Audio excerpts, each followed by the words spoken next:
সম্মানিত ভাইয়ের আমার, আমরা জানি যেহেতু সামনে 10 ডিসেম্বর আসছে আন্তর্জাতিক মানবাধিকার দিবস।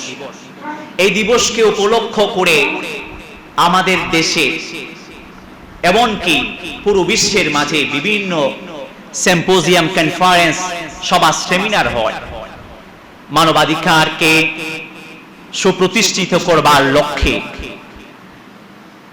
যেমনই হোক, এই দিবসটিকে সামনে রেখে চতুর্দিকে আলাপ আলোচনা হয়, বক্তব্য হয়, বক্তৃতা হয়, ভাষণ হয়, ওয়াজ নসিহত হয়।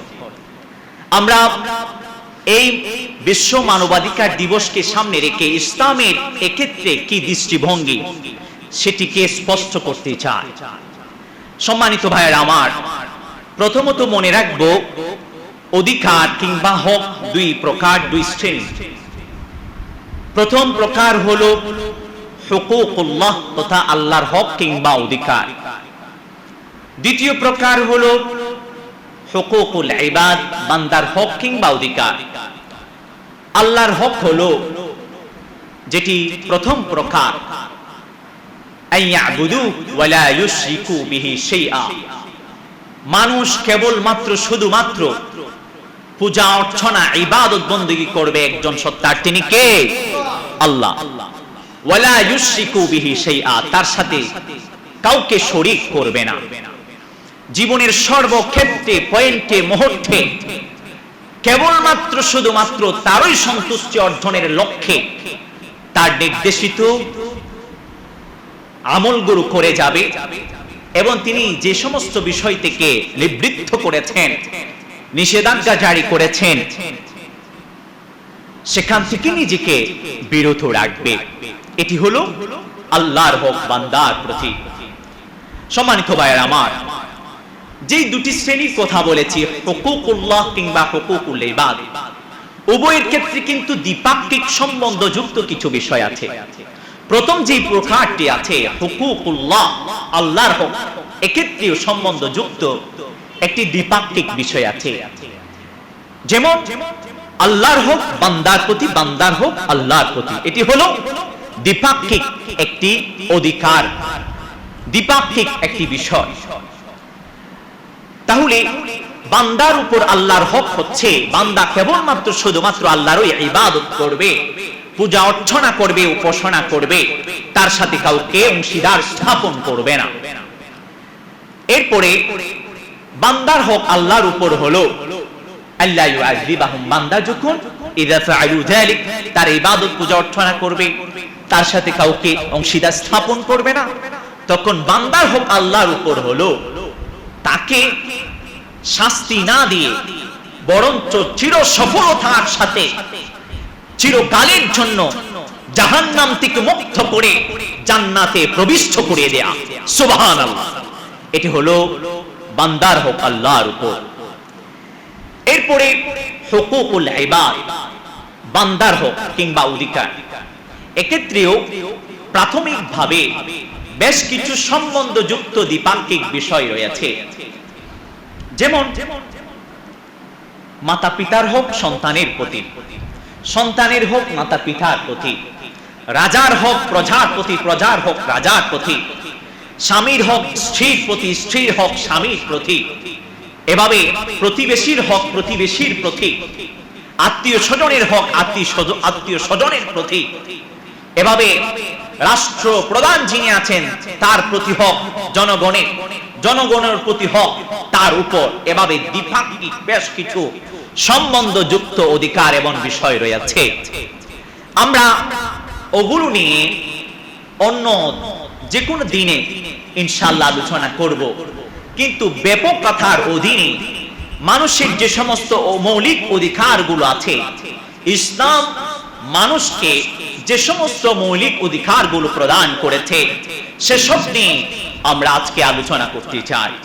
আমরা স্পষ্ট করে বলছি, মানবাধিকারের বিষয়টি কোনো প্রান্তিক বিষয় নয়, এটি নতুন কোনো বিষয় নয়, সকলের চেনা জানা এবং সকলের পরিচিত, বহুল পরিচিত একটি বিষয় মানবাধিকার। সম্মানিত ভাইরা আমার, মানবাধিকার মানে হলো বাংলা ব্যাকরণ অনুযায়ী মানব প্লাস অধিকার, মানব অধিকার, মানুষের অধিকার। সম্মানিত ভাইয়েরা আমার, বর্তমান সময়ে আমরা যদি একটু চিন্তা গবেষণা করি তাহলে দেখতে পাই যে জাতিসংঘ এই 10 ডিসেম্বরকে মানবাধিকার দিবস হিসাবে তার সাধারণ পরিষদে ঘোষণা দিয়েছে। এরই প্রেক্ষিতে পুরো বিশ্বময় মানবাধিকার দিবস 10 ডিসেম্বর পালিত হচ্ছে। এটি অত্যন্ত প্রশংসার যোগ্য একটি বিষয়। জাতিসংঘ মানবাধিকার প্রতিষ্ঠার লক্ষ্যে এগিয়ে এসেছে। তবে সেটি কখন? 1947 ইংরেজিতে। আমরা আরেকটু পিছন দিক থেকে যদি অ্যানালাইসিস করি, পিছন দিক থেকে যদি ইতিহাস হিস্টোরিকে যদি গবেষণা করে দেখি, খতিয়ে দেখি, তাহলে দেখতে পাই যে 1750 খ্রিস্টাব্দে ইউরোপে একজন রুশো নামক দার্শনিক মানবাধিকারের পক্ষে কথা বলেছেন। তিনি বলেছেন, man is born free but sin chain everywhere. মানুষ স্বাধীন হিসাবে পৃথিবীতে ভূমিষ্ঠ হয়, কিন্তু সর্বত্র মানুষকে শিকলাবদ্ধ দেখা যায়। সম্মানিত ভাইয়েরা আমার, 1750 খ্রিস্টাব্দে রুশো নামক দার্শনিক মানবাধিকারের পক্ষে কথা বলেছেন। তাহলে আমরা যদি ইতিহাসগুলোকে সামনে রাখি দেখতেই পাই যে ইউরোপিয়ানরা বা জাতিসংঘ বা আন্তর্জাতিক যে সমস্ত মানবাধিকার সংস্থাগুলো আছে, সংগঠনগুলো আছে, তারা মানবাধিকারের ধারণা লাভের পর মানবাধিকারের পক্ষে ঘোষণা দিয়েছে এই 200-300 বছরের সময়কালের ভেতরে।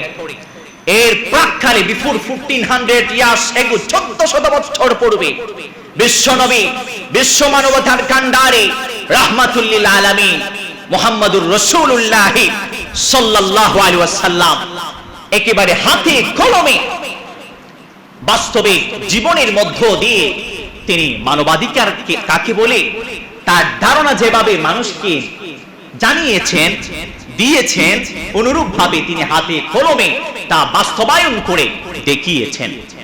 তাহলে আমরা তুলনামূলকভাবে যদি কম্পেয়ার করি, আমরা যদি বিচার বিশ্লেষণ করি, তাহলে দেখি যারাই মানবাধিকার নিয়ে আজকে কাজ করছে অবশ্যই বড্ড প্রশংসার যোগ্য বিষয়।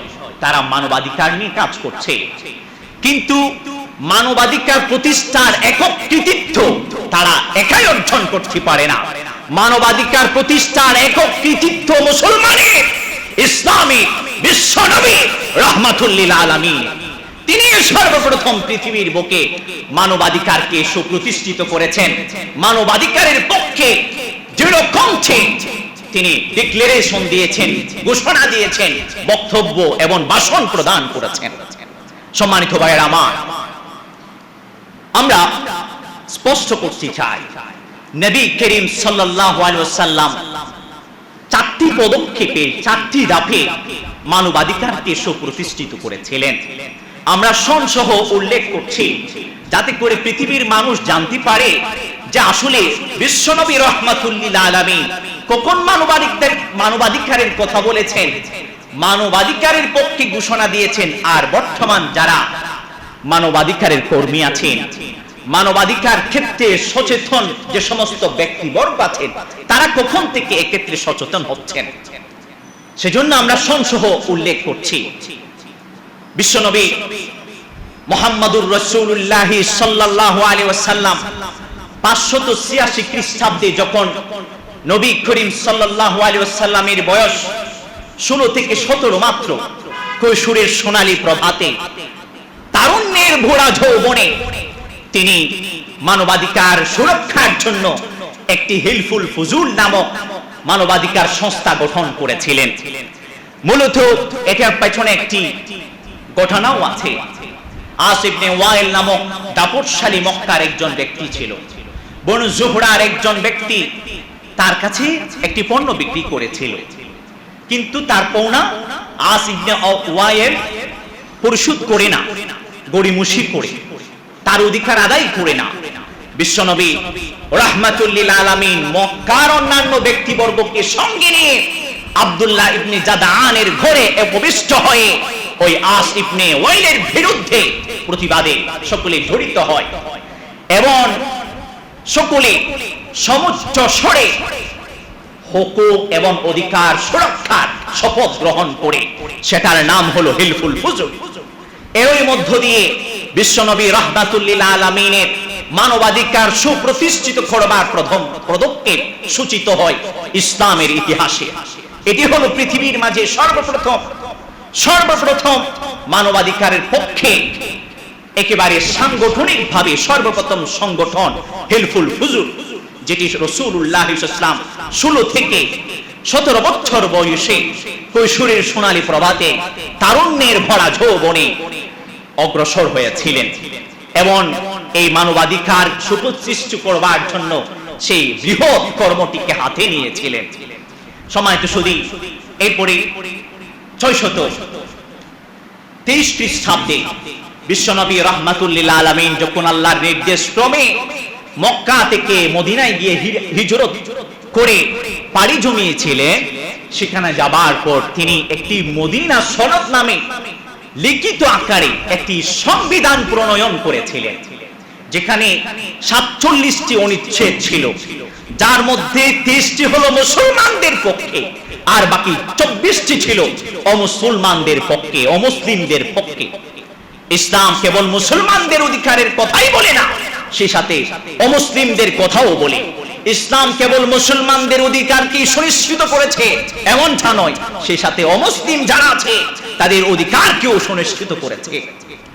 সম্মানিত ভাইয়ার আমার, তাহলে 623 খ্রিস্টাব্দে মদিনা সনদ নামক যে লিখিত সংবিধান, এটি হলো পৃথিবীর ইতিহাসে সর্বপ্রথম লিখিত সংবিধান। এরই মধ্য দিয়ে বিশ্বনবী রাহমাতুল লিল আলামিন মানবাধিকারকে সুপ্রতিষ্ঠিত করেছিলেন। এটি হলো তার জীবনের দ্বিতীয় পদক্ষেপ। এরই মধ্য দিয়ে তিনি মানবাধিকারকে সুপ্রতিষ্ঠিত করেছিলেন। পৃথিবীর ইতিহাসে তা চির অম্লান এবং বাসর হয়ে থাকবে, স্বর্ণাক্ষরে পৃথিবীর ইতিহাসে তা লিখিত হয়ে থাকবে কিয়ামত অবধি। সম্মানিত ভাইয়ার আমার, এরপরে 630 খ্রিস্টাব্দে বিশ্বনবী রাহমাতুল লিল আলামিন মক্কা বিজয় করেছিলেন। মক্কা বিজয় করেছিলেন কোন রক্তপাতহীন ভাবে, কোন বিশৃঙ্খলতা ছাড়া, অত্যন্ত শান্তভাবে, সুশৃঙ্খল ভাবে মক্কাকে বিজয় করেছিলেন। মক্কা বিজয়ের পর বিশ্বনবী রাহমাতুল লিল আলামিন কারো প্রতিশোধ গ্রহণ করেননি, কোন ধরনের রক্তপাত ঘটাননি। মক্কার সকল মুশরিক কাফেরদেরকে সামনে রেখে একটি ভাষণ প্রদান করেছিলেন। সেই ভাষণে যারা এর সামনে ছিল সকলকে উদ্দেশ্য করে তিনি একটি প্রশ্ন করে চললেন। তিনি বলেছেন, মা তাযুন্নুনা আন্নী ফাইলুম বিকুম, ও মক্কার মুশরিকরা, কাফেররা, তোমরাই তো ইতিপূর্বে আমাকে জুলুম, নির্যাতন, নিপীড়ন, নিষ্পেষণ চালিয়ে আমার সাহাবীদেরকেও মক্কা থেকে বিতাড়িত করেছিলে। তোমরা তো তারাই যারা আমার কলিজার টুকরো চাচা হামজার দেহকে টুকরো টুকরো করে উহুদের ময়দানে হত্যা করেছিলে। তোমরা তো তারাই যাদের মাঝে ওয়াহশী আছে, যেই হামজাকে হত্যা করেছিল। তোমরা তো তারাই যাদের মাঝে হিন্দা রয়েছে, হামজার কলিজাটি বের করে সেটিকে চিবিয়ে রক্ত পান করেছিল। আমি আজকে তোমাদেরকে উদ্দেশ্য করে একটি প্রশ্ন করতে চাই, মা তাযুন্নুনা আন্নী ফাইলুম বিকুম, আজকের এই কোণে তোমরা আমার প্রতি কেমন ধারণা পোষণ করো, অনুভূতি ব্যক্ত করো। সকলে সমুচ্চ স্বরে বিশ্বনবী রাহমাতুল লিল আলামিনকে উদ্দেশ্য করে বলেছেন, আনতা আখুন কারীম ওয়া বানু আখুন কারীম, আপনি হলেন দয়াময় ভাই, দয়াময় ভাতার পুত্র, কাজেই আপনি আমাদের সাথে দয়ার আচরণই করবেন। বিশ্বনবী রাহমাতুল লিল আলামিন সকলকে উদ্দেশ্য করে বলেছেন, ও আমার সম্বোধিত ব্যক্তিবর্গ, শোনো শোনো, আজকে আমি তোমাদেরকে উদ্দেশ্য করে সেই কথাই বলবো। ইউসুফ আলাইহিস সালাতু ওয়াস সালাম তার ভাইদেরকে উদ্দেশ্য করে যে কথা বলেছিলেন, লা তাসরিবা আলাইকুমুল ইয়াউম, আজকে তোমাদের বিরুদ্ধে কোনো অভিযোগ নেই, কোনো প্রতিশোধ নেই। ইযহাবু ফাআনতুমুত তুলাকা, আমি সাধারণভাবে সকলকে ক্ষমা করে দিলাম। সুবহানাল্লাহ। এটি হলো নবী করিম সাল্লাল্লাহু আলাইহি ওয়াসাল্লামের ঐতিহাসিক একটি ভাষণ। সেই ভাষণে তিনি সাধারণ ক্ষমা ঘোষণা করেছিলেন, কোন ধরনের রক্তপাত ঘটাননি, কারো অধিকারকে তিনি অধিকারচ্যুত করেননি, কারো অধিকারকে তিনি বিপন্ন করেননি, ক্ষতিগ্রস্ত করেননি, বিনষ্ট করেননি। তিনি সকলের অধিকারকে তো সুষ্ঠু রেখেছেন, সেই সাথে কোন ধরনের প্রতিশোধ গ্রহণ না করে সকলকে ক্ষমা করে দিয়েছিলেন। এটি হলো বিশ্বনবী রাহমাতুল লিল আলামিনের বিজয় দিবসের ঐতিহাসিক একটি ভাষণ। সেখানে তিনি নিরাপত্তার কথা বলেছেন, যেটি মানুষের একটি মৌলিক অধিকার। সেখানে তিনি সাম্যের কথা বলেছেন, যেটি মানুষের একটি মৌলিক অধিকার। সম্মানিত ভাইয়েরা আমার, এটি হলো নবী করিম সাল্লাল্লাহু আলাইহি ওয়াসাল্লামের মানবাধিকার প্রতিষ্ঠার তৃতীয়তম পদক্ষেপ এবং ধাপ। এরপরে 632 খ্রিস্টাব্দে 9 জিলহজ আরাফাতের ময়দানে লক্ষাধিক সাহাবীদেরকে সামনে রেখে পুরো বিশ্ব মানবতাকে উদ্দেশ্য করে একটি ঐতিহাসিক বিদায় হজ্জের ভাষণ প্রদান করেছিলেন। সেটি হলো বিশ্বনবী রাহমাতুল লিল আলামিনের মানবাধিকার প্রতিষ্ঠার চতুর্থতম ধাপ। এরই মাধ্যমে পৃথিবী জুড়ে তিনি মানবাধিকারের পক্ষে সর্বপ্রথম ঘোষণা দিয়েছিলেন। তিনি এই ভাষণের সূচনা লগ্নে বলেছেন, কোন মুসলমান, কোন মুসলিম নির্দিষ্ট করে বলেননি, সকলকে উদ্দেশ্য করে পুরো বিশ্ব মানবতাকে সামনে রেখে তিনি বলেছেন, ইয়া আইয়ুহান নাসু, হে লোক সকল। তিনি বলেননি ইয়া আইয়ুহাল মুমিনুন, এ কথা বলেননি। ইয়া আইয়ুহাল মুসলিমুন, এ কথা বলেননি। তিনি বলেছেন ইয়া আইয়ুহান নাস, ও ম্যানকাইন্ড, ও ম্যানকাইন্ড, হে লোক সকল। এরপর তিনি কি বলেছেন, ইন্না দিমাআকুম ওয়া আমওয়ালাকুম ওয়া আ'রাদাকুম হারামুন আলাইকুম কাহুরমাতি ইয়াউমিকুম হাযা ফি বালাদিকুম হাযা ফি শাহরিকুম হাযা। হে লোক সকল, শোনো, তোমাদের জীবন, তোমাদের ধন সম্পদ, তোমাদের ইজ্জত আবরু সম্মান আজকের এই দিন তথা আরাফার দিন, আজকের এই শহর তথা মক্কা শহর, মক্কা নগরী, আজকের এই মাস তথা যুলহজ মাস যেমনটা পবিত্র, সম্মানিত, মহিমান্বিত, অনুরূপ তোমাদের জীবন, তোমাদের ধন সম্পদ, ইজ্জত আবরু সম্মান মর্যাদা অনুরূপ মহিমান্বিত, সম্মানিত, পবিত্র। এগুলোর ক্ষেত্রে কোন ধরনের হস্তক্ষেপের অধিকার কারণে রাসূলুল্লাহ সাল্লাল্লাহু আলাইহি ওয়াসাল্লাম এই বিদায় হজ্জের বিদায় ভাষণের সূচনা লগ্নে মানবাধিকারের কথা বলেছেন, মানুষের সম্মান, ইজ্জত আবরুর কথা বলেছেন, মানুষের যে ধন সম্পদের নিশ্চয়তার কথা বলেছেন, নিরাপত্তার কথা বলেছেন, মানুষের জীবন ধারণের কথা বলেছেন। এই বিদায় হজ্জের বিদায় ভাষণে বিশ্বনবী রাহমাতুল লিল আলামিন সাম্যের কথা বলেছেন, মুয়াসাতের কথা বলেছেন, স্বামী স্ত্রীর অধিকারের কথা বলেছেন, অধীনস্থ গোলাম বাদী কর্মচারী যারা আছে, চাকরানি, তাদের অধিকারের কথা বলেছেন। প্রিয় সুধী, বিশ্বনবী রাহমাতুল লিল আলামিনের মানবাধিকার প্রতিষ্ঠার এটি হলো চতুর্থ নাম্বার ধাপ।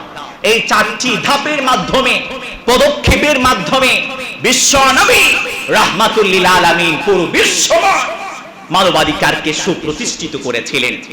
সম্মানিত সুধী, প্রিয় নবী মুহাম্মদুর রাসূলুল্লাহ সাল্লাল্লাহু আলাইহি ওয়াসাল্লাম ইতিপূর্বে যেগুলো বলেছি, এগুলো কেবল ভাষণের মাঝে, বক্তৃতার মাঝে, কথার মাঝে তিনি মানবাধিকারকে সীমাবদ্ধ রাখেননি, কেবলমাত্র তিনি প্রতিশ্রুতি দেননি, বরঞ্চ তিনি বাস্তবায়ন করে হাতে কলমে তিনি দেখিয়ে দিয়েছেন মানবাধিকার কাকে বলে।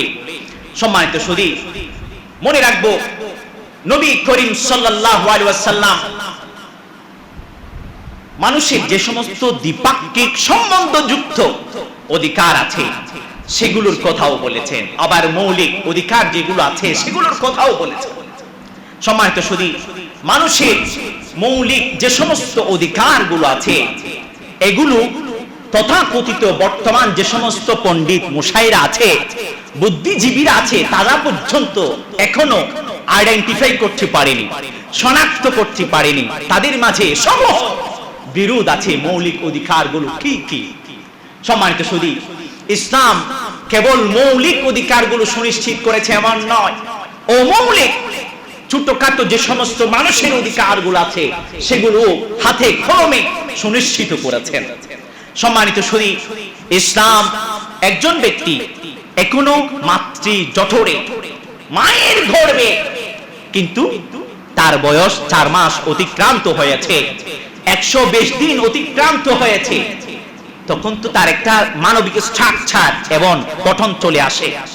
তখন থেকে নিয়ে জন্মের পর এবং জন্মের পর থেকে নিয়ে মৃত্যুর আগ পর্যন্ত, সে সাথে মৃত্যুর পরেও মানুষের অধিকারের কথা ইসলাম বলে। ইসলাম বলে মানুষের জন্মের পর থেকে মৃত্যু পর্যন্ত যে কোনো মুহূর্ত হোক না কেন, যে কোনো পয়েন্টে হোক না কেন, যে কোনো সেক্টরে হোক না কেন, যে কোনো সমাজে গোত্রে হোক না কেন, প্রত্যেকজন মানুষের তার স্বতন্ত্র অধিকার রয়েছে। ইসলাম হাতে কলমে সেগুলোকে বাস্তবায়ন করে দেখিয়েছে। সম্মানিত ভাইয়েরা আমার, মানুষের যে সমস্ত মৌলিক অধিকারগুলো রয়েছে তন্মধ্যে অন্যতম হলো সুষ্ঠুভাবে বাধা বিপত্তিহীন ভাবে একজন মানুষ জন্ম লাভ করতে পারা। মানুষ এখনো মাতৃ জঠরে আছে, মাতৃগর্ভ থেকে বের হয়নি, 4 মাস অতিক্রান্ত হয়ে গিয়েছে, তখন তাকে হত্যা করা যাবে না। নির্দেশনা কার? আল্লাহ। নির্দেশনা আল্লাহ।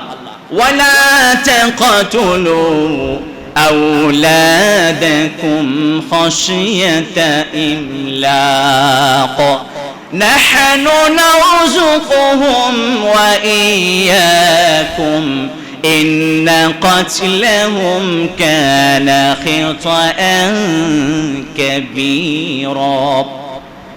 হে মানব মণ্ডলী, তোমরা খাদ্যের অনটনের ভয়ে, দারিদ্রতার ভয়ে তোমাদের সন্তানগুলোকে হত্যা করতে পারো না। কারণ হলো তাদেরকে আমি রিজিক প্রদান করি, তোমাদেরকেও আমি রিজিক প্রদান করি, কাজেই তোমরা তাদেরকে হত্যা করতে পারো না। রিজিকের দায়িত্ব সম্পূর্ণরূপে যিনি নিয়েছেন চিৎকার করে বলতে হবে তিনি কে? وما من دابة في الأرض إلا على الله رزقها। বিচরণশীল যত প্রাণী আছে সকলের রিজিকের দায়ভার হলো আল্লাহর হাতে। আল্লাহ রাব্বুল আলামিন নিজেই রিজিকের ফয়সালাটি, রিজিকের দায়িত্বটি, দায়ভারটি নিজেই নিয়ে নিয়েছেন। সম্মানিত শুধু কাজী কেউ যদি জন্ম নিয়ন্ত্রণের নামে ব্যানারে সূক্ষ্মভাবে মানব হত্যা করতে যায়, এটি ইসলাম সাপোর্টেড নয়, ইসলাম স্বীকৃত নয়। ইসলাম বলে ভ্রূণ হত্যা মহাপাপ, রিজিকের দায়িত্ব আল্লাহর হাতে। ভ্রূণকে পর্যন্ত হত্যা করা যাবে না জন্ম নিয়ন্ত্রণের নামে। এবং মানুষ সংখ্যাধিক্য হচ্ছে, এটিকে ঠেকানোর নামে বিভিন্ন ব্যানারে বিভিন্ন নামে কোনোভাবে আমরা যদি 4 মাস অতিক্রান্ত হবার পর মায়ের পেটেও যদি কোন সন্তানকে যদি হত্যা করি, তাহলে সেটি ওয়ালা তাকতুলু আওলাদাকুম খাশিয়াতা ইমলাকের আওতাভুক্ত হয়ে যায়। এটি ইসলাম নিষিদ্ধ। খাদ্যের অভাবের ভয় করা যাবে না, এভাবে যে দারিদ্রতার ভয় এটিও পোষণ করা যাবে না, ইসলাম নিষেধ করেছে।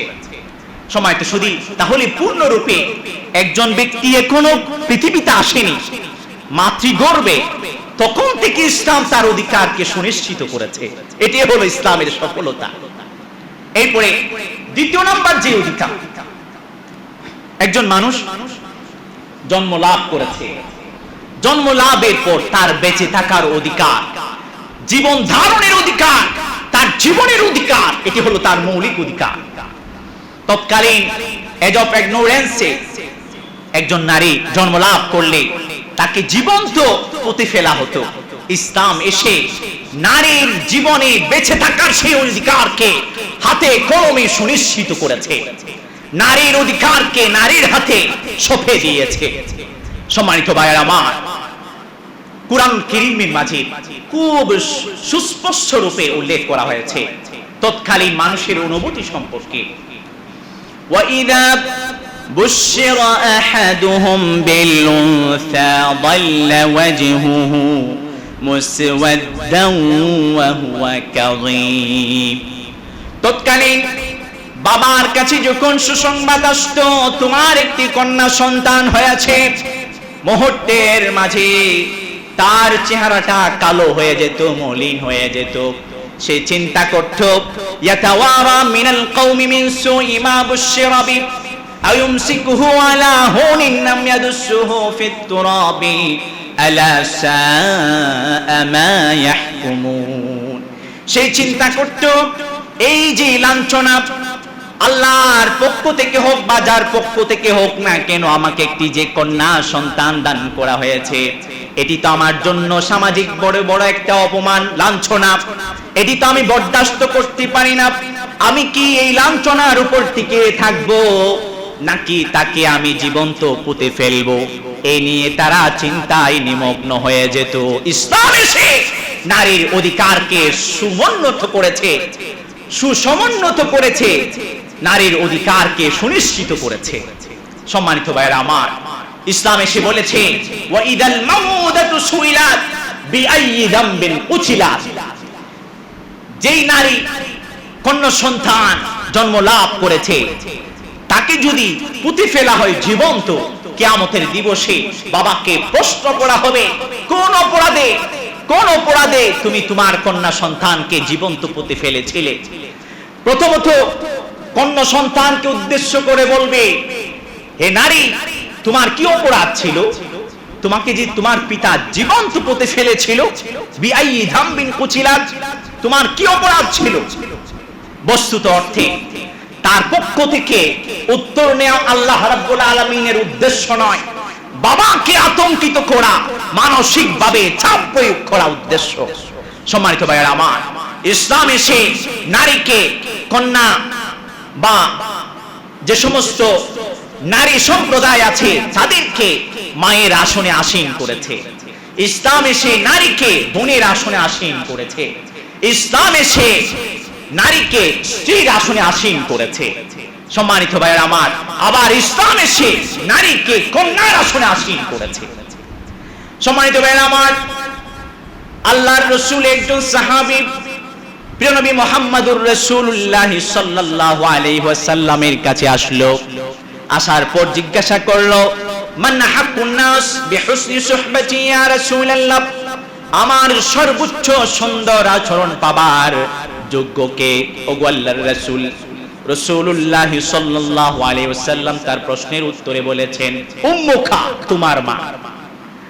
এরপরে ওই ব্যক্তি আবার প্রশ্ন করলো, আমার সর্বোচ্চ সুন্দর আচরণের যোগ্য কে? রাসূল সাল্লাল্লাহু বললেন, উম্মুকা, তোমার মা। আবার একই প্রশ্ন করা হলো, রাসূল সাল্লাল্লাহু একই উত্তর প্রদান করলেন, উম্মুকা, তোমার মা।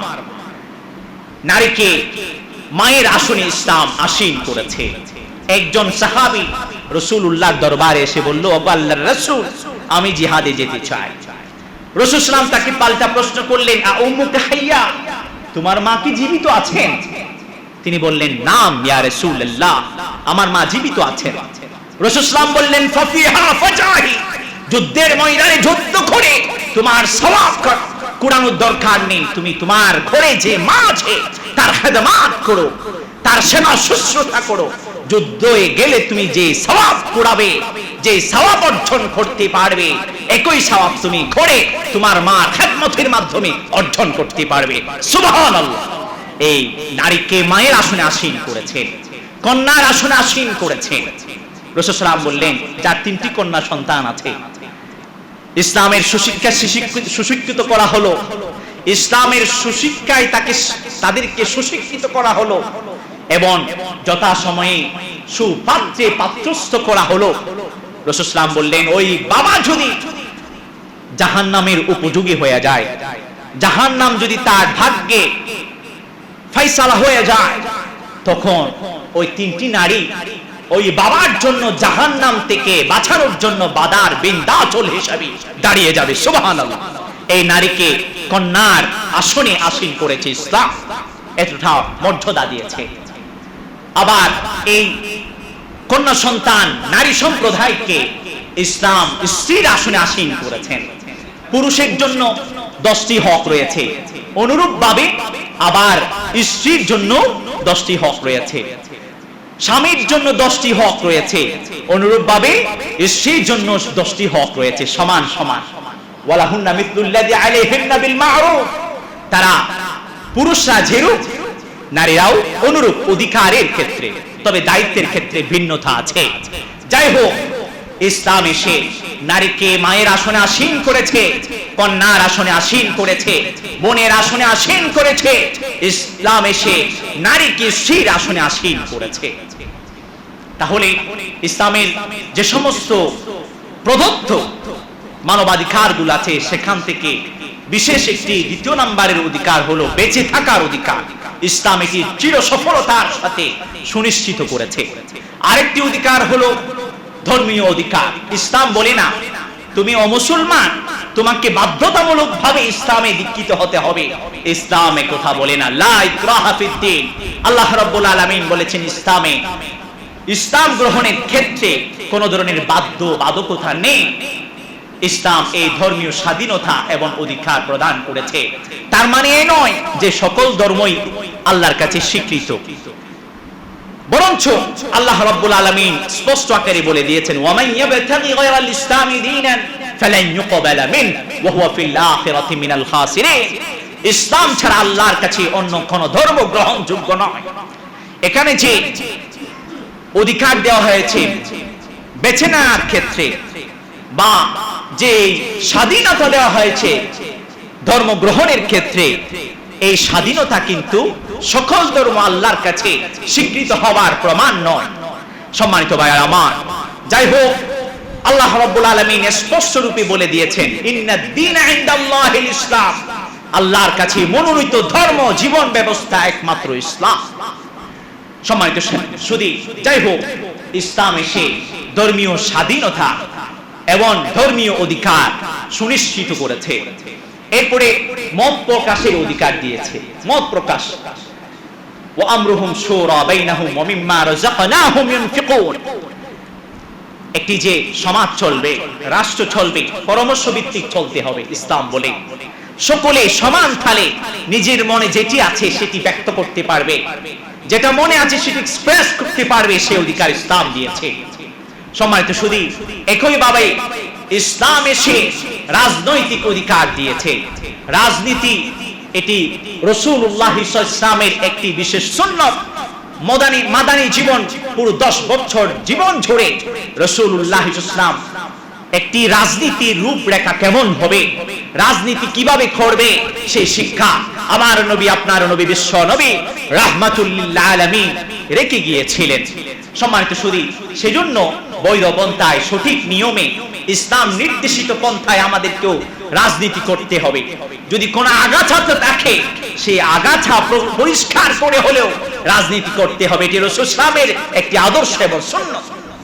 এরপরে তিনি অর্থনৈতিক অধিকারকে সুনিশ্চিত করেছেন।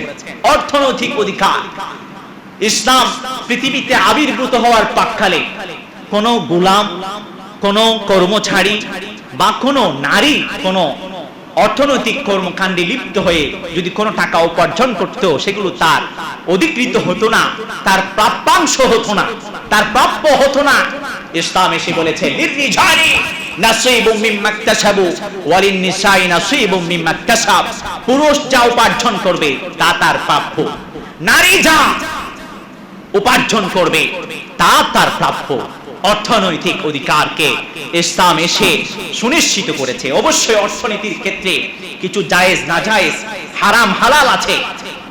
ইসলামের চৌহদ্দির ভিতরে থেকে অর্থনীতির কার্যক্রম চালিয়ে যেতে হবে।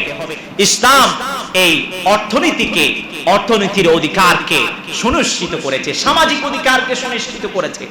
একটি সমাজে সকলে সাম্যতার সাথে সমানভাবে বসবাস করবে। মানুষ হচ্ছে সোশ্যাল বিং, সামাজিক জীব। সমাজবদ্ধ হয়ে মানুষ বসবাস করে, মানুষ জানুক কিংবা না জানুক, কোনো না কোনো ভাবে অপরের সাহায্যে মানুষ চলে, কোনো না কোনো ভাবে সে বুঝুক আর না বুঝুক অপরের সাহায্যে তাকে চলতে হয়। Social being. সম্মানিত ভাইয়েরা আমার, এই সামাজিক অধিকারকে ইসলাম সুনিশ্চিত করেছে। সামাজিক অধিকারগুলোর মাঝে বিশেষভাবে আছে সাম্য। একটি সমাজে প্রত্যেকে সাম্যতার অধিকার রাখে। একটি সমাজে সকলেই সমান। একটি গোত্র বা সম্প্রদায় বা বর্ণের তারতম্যতা ইত্যাদির ক্ষেত্রে কারো শ্রেষ্ঠত্ব, সম্মান, মর্যাদা নিশ্চিত হয় না, বরঞ্চ ইন্না আকরামাকুম ইনদাল্লাহি আতকাকুম, তোমাদের মাঝে সেই শ্রেষ্ঠ যে তাকওয়ার গুণে গুণান্বিত। সম্মানিত ভাইয়েরা আমার, তাহলে সামাজিক যে সমস্ত অধিকারগুলো আছে সেসবের অন্যতম হলো সাম্যতার অধিকার। ইসলাম এই সাম্যতার অধিকারকে সুনিশ্চিত করেছে। এরপরে বিয়ে শাদীর অধিকার। প্রত্যেকজন ব্যক্তি এবিলিটি থাকলে, ক্যাপাবিলিটি থাকলে অবশ্যই বিয়ে শাদী করতে হবে শরিয়া পন্থায়। এটির অধিকার ইসলাম দিয়েছে। রাসূল সাল্লাল্লাহু আলাইহি ওয়াসাল্লাম আরো আগবেরে ঘোষণা দিয়েছেন, আন-নিকাহ মিন সুন্নতি ফামান রাগিবা আন সুন্নতি ফালাইসা মিন্নি। নিকাহ, বিবাহ শাদী হলো আমার সুন্নত। আমার সুন্নত থেকে যারা মুখ ফিরিয়ে নেবে তারা আমার দলভুক্ত নয়, আমার উম্মতের অন্তর্ভুক্ত নয়। সম্মানিত সুধী, তাহলে সামাজিক অধিকারকে রাসূলুল্লাহ সাল্লাল্লাহু আলাইহি ওয়াসাল্লাম সুনিশ্চিত করেছেন। একই ভাবে রাসূলুল্লাহ সাল্লাল্লাহু আলাইহি ওয়াসাল্লাম মান সম্মান, মানুষের ইজ্জত আবরুর যে অধিকার, এটিকে সুনিশ্চিত করেছেন। মানুষের একটি মৌলিক অধিকার হলো তার মান সম্মান, তার ইজ্জত আবরু, তার মর্যাদা। এটি মানুষের সহজাত একটি অধিকার।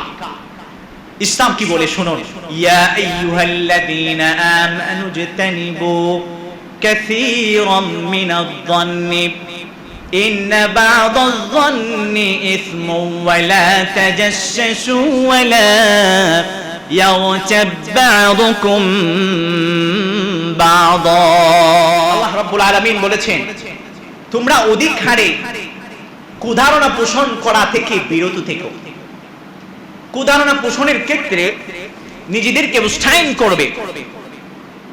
একইভাবে আল্লাহ রাব্বুল আলামিন বলেছেন, ওয়ালা তাজাসসাসু, মানুষের গোপন যে ত্রুটি বিচ্যুতি আছে, গোপন কর্মকাণ্ড আছে, এগুলোর ক্ষেত্রে তোমরা অবৈধভাবে নাক গলাবার সে অবকাশ রাখো না।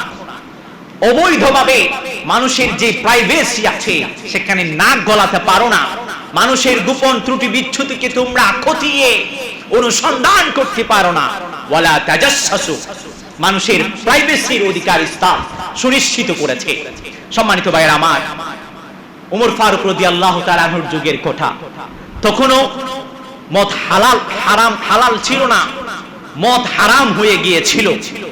একজন ব্যক্তি কি করলো, আরেকজন ব্যক্তির ঘরের পেছনের দেয়াল টপকিয়ে ঘরে প্রবেশ করে কে মদ পান করছে তাকে আইডেন্টিফাই করলো। এরপরে ওমর ফারুক রাদিয়াল্লাহু তাআলা আনহুর দরবারে উপস্থিত হয়ে তাকে জানালো, অমুক ব্যক্তি মদ পান করছে, আমি দেখেছি। ওমর ফারুক রাদিয়াল্লাহু তাআলা তাকে বললেন, আচ্ছা তুমি কিভাবে দেখেছো? তিনি বললেন, আমি পিছনের দেওয়াল টপকিয়ে ঘরে প্রবেশ করে দেখেছি যে সে মদ পান করছে। তখন ওমর ফারুক রাদিয়াল্লাহু তাআলা বললেন, যে মদ পান করেছে সে একটা অপরাধ করেছে, আর তুমি তিনটা করেছো। এক নাম্বার অপরাধ হলো তুমি পিছনের দিক দিয়ে ঘরে প্রবেশ করেছো, এটি ইসলামে অপরাধ। এরপরে দ্বিতীয় নাম্বার হলো তুমি দেয়াল টপকিয়ে ঘরে প্রবেশ করেছো, এটি দ্বিতীয় নাম্বার অপরাধ। তৃতীয় নাম্বার অপরাধ হলো ওয়ালা তাজাসসাসু, মানুষের গোপন বিষয়গুলো নিয়ে তুমি খতিয়ে দেখবার সেই দুঃসাহস প্রদর্শন করেছো, তুমি গোপন বিষয়গুলোর অনুসন্ধান করেছো, ওয়ালা তাজাসসাসুর বিপরীত আমল করেছো। তৃতীয় নাম্বার তুমি অপরাধ করেছো। মানুষ যেই প্রাইভেসি প্রাইভেট লাইফের অধিকার ইসলাম দিয়েছে। মানুষের একান্ত ঘর, তার একান্ত বাসস্থান, এই ক্ষেত্রে সালাম ছাড়া, অনুমতি ছাড়া প্রবেশের অধিকার ইসলাম দেয়নি। একটি ঘরে একান্তভাবে সে তার মতোই বসবাস করবে, এই অধিকার ইসলাম দিয়েছে। ইয়া আইয়ুহাল্লাযীনা আমানু লা তাদখুলু বুয়ুতান গায়রা বুয়ুতিকুম হাত্তা তাস্তানিসু ওয়া তুসাল্লিমু আলা আহলিহা। একটি ঘরে সালাম না দিয়ে, অনুমতি না নিয়ে প্রবেশের অধিকার ইসলাম দেয়নি। কারণ একজন ব্যক্তি প্রাইভেট লাইফের অধিকার ইসলাম দিয়েছে। যদি কেউ সালাম ছাড়া, অনুমতি ছাড়া প্রবেশ করে ফেলে, হতে পারে অন্যান্য কাজে সে লিপ্ত, কোন কাজে লিপ্ত যা দেখার মতো নয়, তখন তার প্রাইভেট লাইফ বিনষ্ট হবে, বিবর্ণ হবে। সেজন্য ইসলাম এক্ষেত্রে সুচারিতভাবে বলে দিয়েছে যে মানুষের প্রাইভেট লাইফের অধিকার রয়েছে। ইসলাম হাতে কলমে সেটিকে সুনিশ্চিত করে দিয়েছে। একইভাবে ইসলাম মানুষের মান সম্মানের অধিকারকে সুনিশ্চিত করেছে। ওয়ালা ইয়াকতাব বা'দুকুম বা'দা, কেউ অপরের পরচর্চা করতে পারো না, গীবত করতে পারো না। গীবত করলে যার গীবত করা হচ্ছে তার ইজ্জত আবরু, মান সম্মান সামাজিকভাবে বলন্টিত হয়, বিপন্ন হয়, বিনষ্ট হয়। সেজন্য ইসলাম এটিকে নিষেধ করে দিয়েছে। সামাজিকভাবে মানুষের অধিকারকে ইসলাম বিফোর 1500 ইয়ার্স এগো, 1400 বছর পূর্বে সুনিশ্চিত করে দিয়েছে। একইভাবে মানুষের যে সাংস্কৃতিক অধিকার, এটিকে ইসলাম সুনিশ্চিত করেছে। সাংস্কৃতিক অধিকার, মনে রাখবো, মানুষের সংস্কৃতি গড়ে ওঠে তার আকীদা বিশ্বাসের উপর ভিত্তি করে। আমরা যারা মুসলমান, আমাদের আকীদা বিশ্বাসের ভিত্তিতে এরাও উপর ডিপেন্ড করে আমাদের সংস্কৃতি গড়ে উঠবে। আমাদের সংস্কৃতি যেন অমুসলিম যারা আছে, আনবিলিভার্স যারা আছেন, তাদের সংস্কৃতির সাথে যেন খাপ না খায়, মিল না খায়, সামঞ্জস্যশীল যেন না হয়। মান তাশাব্বাহা বিকওমিন ফাহুয়া মিনহুম। ইসলাম যে সমস্ত অধিকারগুলো দিয়েছে সেখানে কিছু রুট ম্যাপ আছে, কিছু চৌহদ্দি আছে, নীতিমালা আছে, ওগুলো মেইনটেইন করে হালাল হারাম, জায়েজ নাজায়েজের গণ্ডির ভেতরে থেকে সেগুলো উপভোগ করার সুযোগ ইসলাম সুনিশ্চিত করেছে। সম্মানিত সুধী, তাহলে মানুষের যে সাংস্কৃতিক অধিকার, এটি ইসলাম সুনিশ্চিত করেছে। একইভাবে মানুষের যে একটা বিশেষ অধিকার হলো নেই বিচার পাওয়ার অধিকার, নেই শাসন, নেই বিচার পাওয়ার অধিকার, ইসলাম এটিকে সুনিশ্চিত করেছে। ইন্নাল্লাহা ইয়ামুরু বিল আদলি ওয়াল ইহসান। আল্লাহ রাব্বুল আলামিন বলেছেন, তোমাদেরকে আল্লাহ রাব্বুল আলামিন নেই এবং ইনসাফ, ইহসানের নির্দেশনা প্রদান করছেন। ওয়ালা ইয়াজরিমান্নাকুম শানাআন কওমিন আলা আল্লা তা'দিলু ইদিলু হুয়া আকরাবু লিত্তাকওয়া ওয়াত্তাকুল্লাহ ইন্নাল্লাহা শাদীদুল ইকাব। আল্লাহ রাব্বুল আলামিন বলেছেন, কারো বিরুদ্ধে শত্রুতা যেন তোমাদেরকে নেই বিচার বর্জনের ক্ষেত্রে পরিচিত না করে, সেই তোমার শত্রু হোক না কেন, অমুসলিম হোক না কেন, তোমাকে নেই বিচারই করতে হবে। হুয়া আকরাবু লিত্তাকওয়া, এটি হলো তাকওয়ার সবচেয়ে কাছাকাছি। সেই মুসলমান হোক, অমুসলমান হোক, যে হোক না কেন, তার অধিকারকে সুনিশ্চিত করতে হবে। তার ক্ষেত্রে সুশাসন এবং নেই বিচার প্রদান করতে হবে। এটি হলো ইসলামের দেয়া একটি মানুষের মৌলিক বিশেষ অধিকার। সম্মানিত সুধী, ইসলাম নাগরিক অধিকারগুলোকেও সুনিশ্চিত করেছে। অন্ন, বস্ত্র, বাসস্থান, শিক্ষা এবং চিকিৎসা ইত্যাদি ইত্যাদি, এগুলোকেও রাসূলুল্লাহ ইসলামের মাদানী জীবন পড়ুন, খুলাফায়ে রাশিদিনের ইতিহাস পড়ুন, তারা কিভাবে নাগরিক অধিকারগুলোকে সুনিশ্চিত করে ইসলামের মাঝে কি একটি চমৎকার দৃষ্টান্ত তারা স্থাপন করেছে, প্রণয়ন করেছে। আমরা এগুলো পড়বো। সম্মানিত সুধী, তাহলে আমরা যেহেতু মুসলমান, আমরা গর্বিত, আমরা আনন্দিত, আমরা উল্লেসিত, কেবল অভিভূতই নয়, আমোদিত, আহ্লাদিত। কারণ ইসলাম 1400 বছর পূর্বে যে সার্বিক সার্বজনীন মানবাধিকার সুরক্ষার কথা বলেছে, বর্তমান জাতিসংঘ সহ, অ্যামনেস্টি ইন্টারন্যাশনাল সহ আন্তর্জাতিক যে সমস্ত মানবাধিকার সংস্থাগুলো আছে সেগুলো সহ, জাতীয় পর্যায়ের যে সমস্ত মানবাধিকার সংস্থাগুলো আছে সেগুলো সহ যে সমস্ত অধিকারগুলোর কথা বলে ইসলাম 1400 বছর পূর্বে সে সমস্ত অধিকারগুলোকে হাতে কলমে সুনিশ্চিত করেছে এবং সুপ্রতিষ্ঠিত করেছে। 4টি পদক্ষেপে বিশ্বনবী রাহমাতুল্লিল আলামিন মানবাধিকারকে সুপ্রতিষ্ঠিত করেছিলেন। সেজন্য যারাই মানবাধিকারের ক্ষেত্রে কর্মী হয়ে এগিয়ে আসছেন আমরা তাদের প্রশংসা করি। তবে তাদের মনোযোগ আকর্ষণ করতে চাই একটা ক্ষেত্রে, সেটি হলো তারা কেবল বক্তৃতার মাধ্যমে, কেবল মৌখিক বুলি আওড়ানোর মাধ্যমে মানবাধিকারের কথা বললে চলবে না। বিশ্বনবী রাহমাতুল্লিল আলামিনের মাধ্যমে তিনি যে আদর্শ রেখে গিয়েছেন বাস্তবায়নের মাধ্যমে আমাদের কেউ বাস্তবায়ন করতে হবে। কেবল দাবি করব, প্রতিশ্রুতি দেব, এতে ক্ষান্ত হলে মানবাধিকার সুপ্রতিষ্ঠিত হবে না, বরঞ্চ বাস্তবায়ন করতে হবে। রাসূলুল্লাহ সাল্লাল্লাহু আলাইহি ওয়াসাল্লাম যে মানবাধিকার প্রতিষ্ঠিত করেছিলেন তার এবং বর্তমান তথাকথিত যে সমস্ত বুদ্ধিজীবীরা মানবাধিকারের কথা বলে মুখকে ফানায়িত করে মঞ্চ গরম করে, তাদের মাঝে পার্থক্য হলো ওখানে ইমপ্লিমেন্টেশন অর্থাৎ বাস্তবায়ন। রাসূল সাল্লাল্লাহু বাস্তবায়ন করেছেন, এরা বাস্তবায়ন করে না। সম্মানিত শুধু ইসলাম এমন একটি ধর্ম, অমুসলিমদের অধিকারকেও ইসলাম সুনিশ্চিত করেছে। একজন রাসূলুল্লাহ সাল্লাল্লাহু আলাইহি ওয়াসাল্লাম রুটে একটি রূপ বা পথের দ্বারে অপবিষ্ট বসা ছিলেন। ইত্যবসরে একজন অমুসলিম এর লাশ বহন করে অমুসলিম ইহুদি ব্যক্তিবর্গ বহন করে যাচ্ছে। রাসূলুল্লাহ সাল্লাল্লাহু আলাইহি ওয়াসাল্লাম সেই লাশটি দেখে মুহূর্তের মাঝে দাঁড়িয়ে গেলেন। দাঁড়িয়ে যাওয়ার সাথে সাথে আশপাশে যে সমস্ত সাহাবায়ে কেরাম ছিলেন তারা বললেন, ইনি তো ইহুদির লাশ, ইনি তো একজন ইহুদি, আপনি যে দাঁড়িয়ে গেলেন। রাসূল সাল্লাল্লাহু আলাইহি ওয়াসাল্লাম এই কথা বলেননি, তোমরা আমাকে আগে বলবে না, এটি যে ইহুদির লাশ, ও মুসলিমের লাশ, আনবিলিভার্সের লাশ, তুমি এটি আগে বলবে না? রাসূল সাল্লাল্লাহু আলাইহি ওয়াসাল্লাম এই কথা বলেননি, বরঞ্চ তিনি বলেছেন আওয়ালাইসাত নাফসা, এটি কি মানুষ নয়? অমুসলিমদের ক্ষেত্রেও ইসলাম সুচ্চারিত অধিকারকে সুপ্রতিষ্ঠিত করেছে। সেজন্য আমরা আজকে গর্বিত, আমরা আজকে আনন্দিত। আমাদের ভারাক্রান্ত হবার কোনো কারণ নেই। রাসূল ইসলামের শিক্ষা ও আদর্শ অনুযায়ী আমরা যে মানবাধিকারগুলো তিনি সুপ্রতিষ্ঠিত করেছেন সেগুলো নিয়ে যেন আমরা অগ্রসর হই এবং বাস্তবিক অর্থে আমরা যেন আমাদের উপর যে করণীয় যে আমরা প্রত্যেকের স্থান থেকে সোচ্চার হব। আমি পিতা, আমি যদি সোচ্চার হই, সচেতন হই, আমার কন্যা, আমার পুত্র, আমার সন্তানগুলো তার অধিকার সুনিশ্চিতভাবে পেয়ে যাবে। আমি রাষ্ট্রপতি, আমি যদি সচেতন হই, আমার প্রজারা, আমার যে সমস্ত নগরবাসী আছে, আমার অধীনস্থ যে সমস্ত জনগণরা আছে, তারা তাদের অধিকার ফিরে পাবে। একইভাবে আমি যদি স্বামী হয়ে থাকি, আমি যদি সচেতন হই, আমার স্ত্রী তার অধিকার সে সুনিশ্চিতভাবে পেয়ে যাবে। আমি যদি একজন রাজা হই, প্রজার অধিকার সেই সুনিশ্চিতভাবে পেয়ে যাবে যদি আমি সচেতন হই।